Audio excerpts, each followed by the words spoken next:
Hello, you marvelous champions. So, I just got done editing the first 32 pages, which is all of the rules up to the combat for Lone Wolf Fist. This is the final editing pass, so I'm basically going through and I'm making certain that all of the rules make sense, that they all reference different correct parts of the text, that there's no weird, awkward wording, no misspellings, just cleaning up little things like that.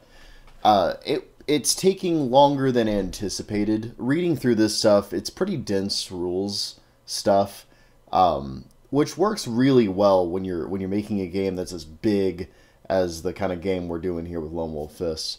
But it does mean that whenever you're reading it, you have to read it very carefully, reread sections, and make certain they're comprehensible, that they communicate what you're trying to get across, and very importantly for me, that they avoid abstraction and vagary and focus as much as possible on a concrete process. I just added a line of clarifying text, for example, to culture, which is an element of preparing populaces of NPCs. There was no straightforward sentence that told you what culture did. It said it was a description of a people, and that it was like just a description that told you about them. And that it had values, and values were things that were like actionable in the heart rules. But as far as like what does culture do, it's a description of how people behave. And it didn't say that anywhere in the text. So I added that one line, and now it's much clearer and it's more usable. And that's one of the things that especially the early writing struggled with, was being concrete and specific and usable.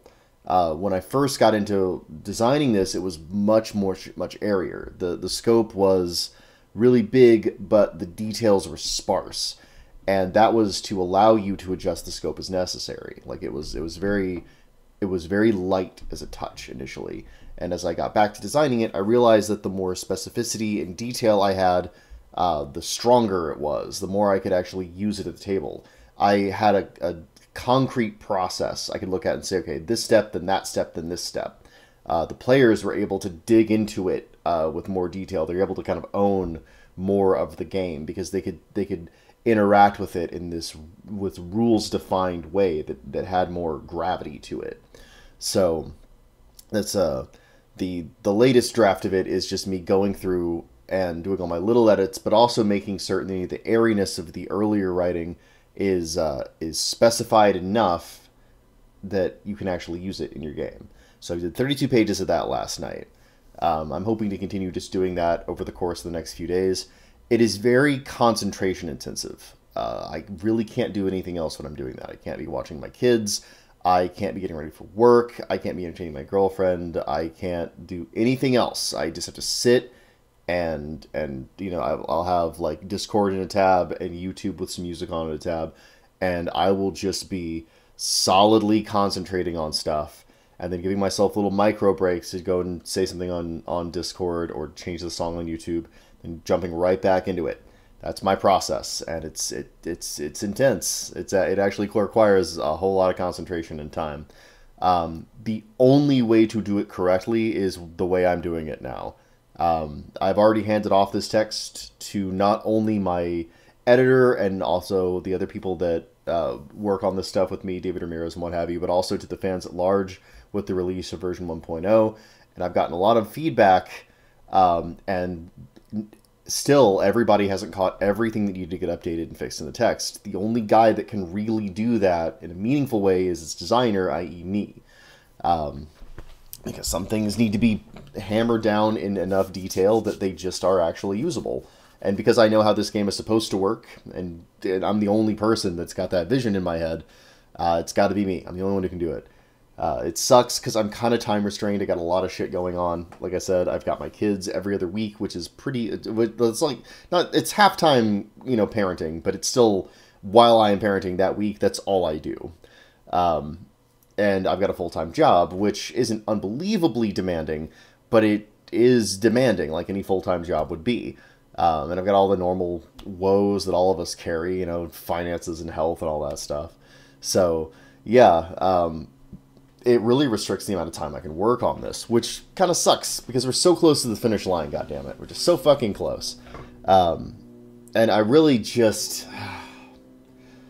so I'm so ready for this to be a physical book. You know, this is the very last thing I have to do before I give this off to Vic and say, okay, Vic, I need you to make the cover for this. He's going to do the very final version of the cover for the hardback, and then I get to do the print-on-demand proof copy. It's just, all I got to do is this big, massive text read and re-edit. And there's been a few little issues with formatting that I've had to kind of tweak and move around. The little things where like the leading isn't quite right, or the paragraphs are kind of broken up in an awkward way. Nothing that's really changed the page count too terribly, but it has meant that I've already had to update the proofreading document several times. So yeah, 32 pages of this so far. Heading into the combat section. Combat, I'm curious about how it holds up now that I'm going to reread it. I know that I have defined and redefined the movement rules a few times, and I want to see if those are consistent between the agility section and the combat section and the other parts of the game. I'm pretty sure they are. The last time I checked, they all were. I'm interested in that. I want to make sure that I don't over-explain combat. I know that I kind of run you through it twice. Like, I give you, like, the basics of how an action scene works, and then I'm like, but here's how combat works. And it's, like, almost exactly the same thing, but just said a little bit differently. And I don't typically write that way. That's more of a Brendan way of writing things. Like, I kind of stole that technique from him. But the reason I stole it is because it's a good thing to steal. Whenever you really need to drive home how something works, and the most important thing in the Idiot Punch game is indeed fighting, you need to write it in more than one way. And I don't like fattening the page count if I don't have to, but it really only adds about 2 pages of text, which isn't horrifying. It's big, but I mean, because a page of text is a lot when you're talking about a printed manual. I mean, we're up to 315 total of pretty dense rules text. But 2 pages is still a pretty significant amount. If I had to add 2 more pages of rules text now, it would hurt. Yeah, somebody's talking to me. That's lovely. It's probably Belfinor. We shall see. But yeah, I don't have to add that much. I just happen to have it. And I want to make sure it's not redundant and it gives you the same information in 2 pretty considerably different ways so that it sticks in people's minds and they have multiple neural pathways of approaching it. Because I really want that to be, like, running the combats smoothly and well is going to be the make or break for this game whenever you pitch it to your friends. If the first time you run combat, it's, like, boring and confusing, it's going to leave a really bad taste in their mouth. It's going to be really hard to overcome that. On the other hand, the first time you roll combat, they just see this tactical thing, this tactical situation spread out in front of them, and they're filled with, like, possibilities and powers and cool shit immediately starts happening. That's going to sell them. They're going to want to do that more. So I want to make sure when I instruct the GMs to read this part of the rules that I'm giving them something that'll allow them to make that first combat pretty smooth. And there's a lot of high concept stuff in here, you know, like the way I put it all together is there's a lot going on. And the stuff I inherited from Weapons of the Gods and Legends of the Wooland especially, it's pretty brilliant stuff, but it's also very unique in the world of role-playing games. Like, there's some precedent in the one-roll engine, but for the most part, like, the way the lake worked is completely unique to Legends of the Wooland. And this is the only other game in the world that really does what this does. So that's pretty revolutionary. And because it's so new and there's so many little parts to it, it's easy to get a couple of things wrong and to have it kind of get awkward quick. It's a game that really needs to work in a specific way for all of its parts to work. And it's a lot to hinge on a complex central system. So, I don't know. I feel like twice isn't too much to tell some people about it. I do want to make sure the text is really nice and clear, though. So this is going to be a critical section to get right. I'm a little too tired to do it now, unfortunately. But that section is going to be important. Another section that's going to be a really big deal, because I already kind of redid the character generation. The big thing there was the equipment packages. I'm going to recheck the dharmas and make sure they make sense. But, like, for the most part, I think those should be okay. They're just triggers for role-playing opportunities. But the big thing there is going to be going through the Kung Fu, which is, again, a really big undertaking. I need to look through and evaluate and compare every move again. And this is the final time I get to do it before it's released. So if I get something wrong now, that's it. It's in there forever. So it's high pressure, and there's a lot of moves. I mean, like, each move has... How many moves does each style have? I've completely forgotten. Let me see. I've got the form, which is kind of like 3 moves. I'm going to call it 1. I've got 6 novice moves, and then there's 6 master and expert moves total, 3 of each. So that's... and then the supreme, it's what, 14? That makes sense. I'm doing 14. Yeah, so there's 14 moves per style and 14 styles in the core styles. And now I also really do need to go through all of the backer styles and check those out too. And it's a pretty good amount of styles, all said and told. I was really tempted a couple of days ago to add a couple more styles I've been kicking around to this text. What I'm going to do is I'm going to save those. I'm going to put them in the next supplement, which is starting to kind of take shape in my head. I don't have anything super concrete yet, but I'm getting excited to work on that. So we'll see if I can't maybe knock that out in a much more reasonable time frame. Hopefully, I've learned enough from this experience that I can streamline the process of making the next product. Especially since I don't have to pioneer a system, I just have to make content for it. The content in this one is not hard to make. I mean, it really isn't. Once I got in the rhythm of making things like vehicles and monsters and kung fu, like, it all kind of became very natural to do it for me. And so making content for this should be pretty easy. And benchmarking it shouldn't be that hard either, because I've already got all these wonderful examples in the core book. Those are going to serve as really solid benchmarks for future design, so that's great. And you guys can do that too, for the record. I really gave away all my tricks with this game.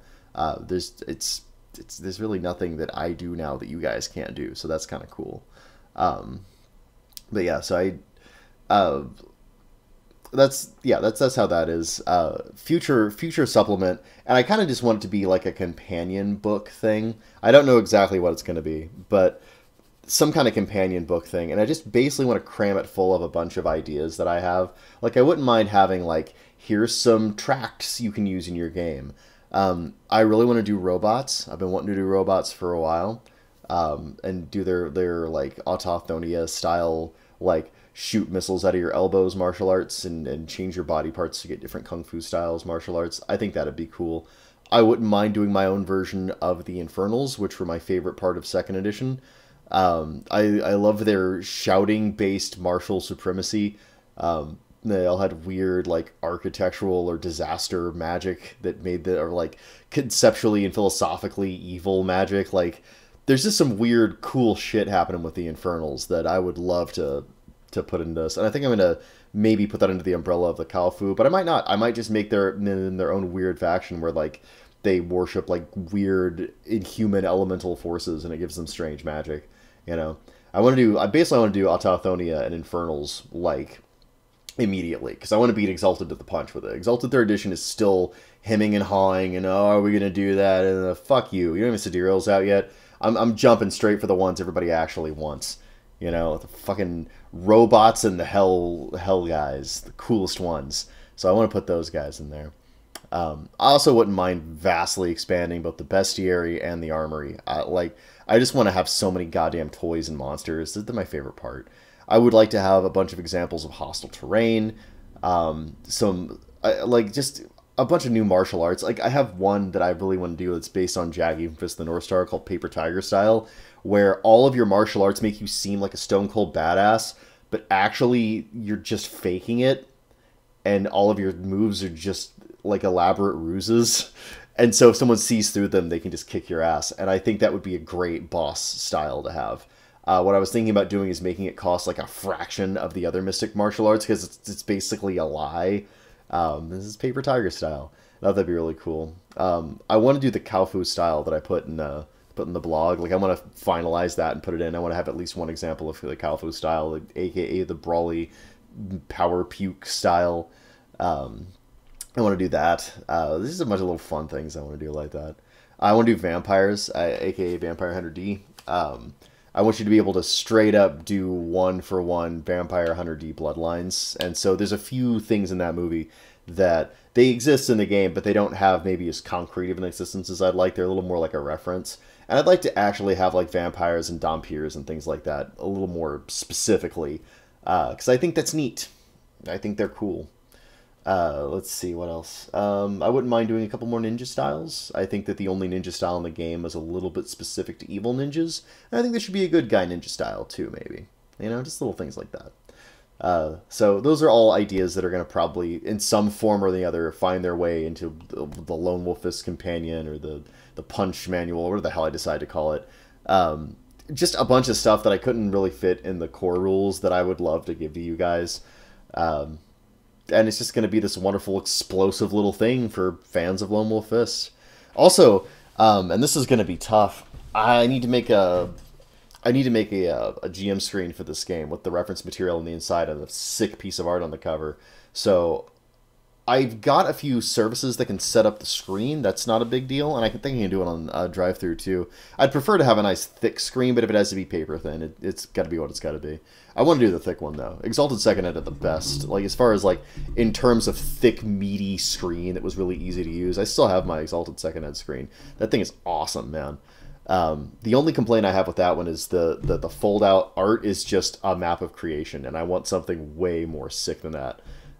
Most D&D screens have like people fighting a dragon or something on them. That's the shit I want on the GM screen art, like some huge, awesome battle going on. I don't currently have a piece of art that is up to snuff, so I really want to do. I really do want to commission that, so I can get that screen out there in the world. Sales are doing okay, and it might be that I can just fund that directly through sales. I'm going to do a Kickstarter. That would be cool. So we'll see what happens. I'm still in the red for getting this one out. Like I said, I've in previous ones of these, I can push out the very end of it, and I've only spent a very small amount of my own money. That's okay for a first Kickstarter. I don't feel too bad about that. You know, I got a day job. Well, I've got a night job, but I do have a full-time night job, and I can afford it. It's fine. But as long as the sales continue, and if word of mouth actually starts, moving around once it's an actual physical hardback, then I don't know. I don't know what's next. I would like to be able to commission a big, sexy piece of art and do the GM screen.